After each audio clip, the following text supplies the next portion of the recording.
Halo semua, perkenalkan nama saya Ricardo Silanion Jago dengan NIM 2025 410032, mahasiswa program studi manajemen Fakultas Ekonomi dan Bisnis Universitas Flores.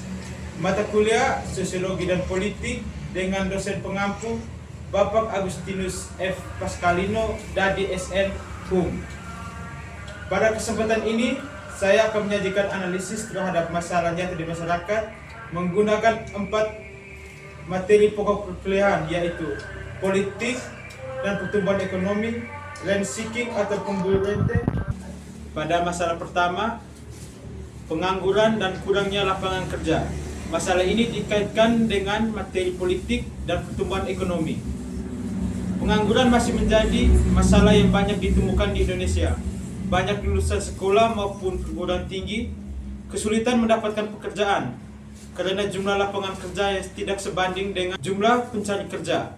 Menurut teori politik dan pertumbuhan ekonomi, pemerintah memiliki peran penting dalam menciptakan kebijakan yang mampu mendorong investasi dan pertumbuhan ekonomi.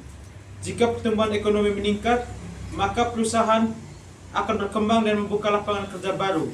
Namun apabila kebijakan ekonomi kurang efektif, investasi menurun, dan pembangunan tidak merata, maka pengangguran akan meningkat. Pertumbuhan ekonomi yang baik harus didukung oleh kebijakan politik yang berpihak kepada penciptaan lapangan kerja sehingga kesejahteraan masyarakat dapat meningkat. Pada masalah kedua, ketimpangan sosial dan kemiskinan dikaitkan dengan materi konsep sosiologi. Kemiskinan masih menjadi persoalan utama di berbagai daerah. Sebagian masyarakat memiliki akses yang baik terhadap pendidikan dan pekerjaan, sementara sebagian terhadap pendidikan dengan pekerjaan. Sementara sebagian lain masih hidup dalam keterbatasan. Dalam konsep sosiologi, terdapat istilah stratifikasi sosial, yaitu pengelompokan masyarakat berdasarkan status, ekonomi, dan pendidikan, dan kekuasaan.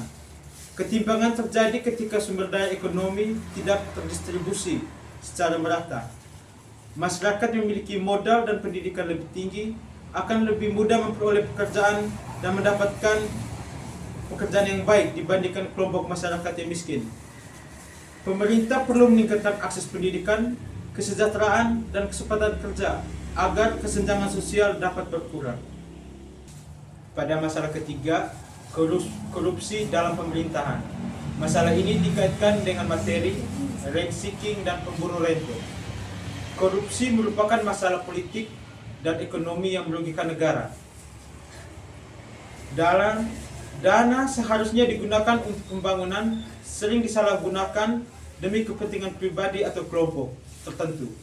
Menurut konsep rent seeking, individu atau kelompok berusaha memperoleh keuntungan ekonomi melalui kedekatan dengan kekuasaan, bukan melalui persaingan yang sehat. Praktik korupsi, suap, dan penyalahgunaan jabatan merupakan contoh perilaku rent seeking. Akibatnya, pembangunan menjadi tidak efektif, kepercayaan masyarakat menurun, dan kesejahteraan rakyat terhambat. Pemerintah harus memperkuat pengawasan, transparansi, dan penegakan hukum agar praktik rent seeking dapat diminimalkan.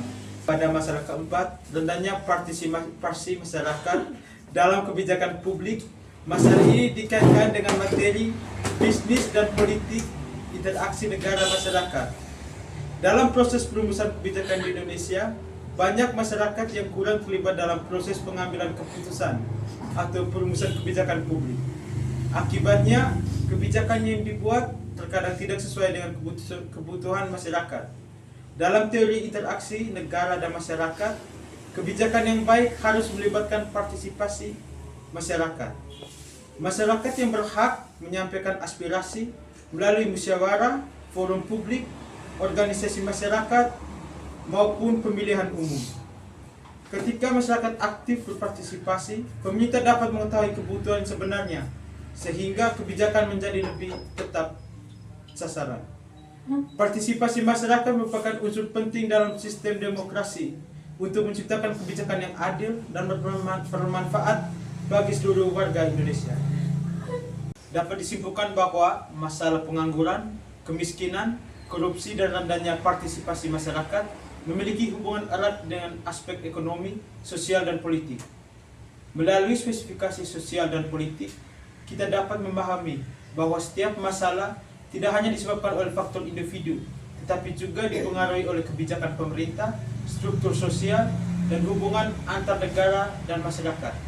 Oleh karena itu, diperlukan kerjasama antar pemerintah, dunia usaha, dan masyarakat untuk menciptakan pembangunan yang adil, meningkatnya kesejahteraan rakyat, serta memperkuat demokrasi di Indonesia.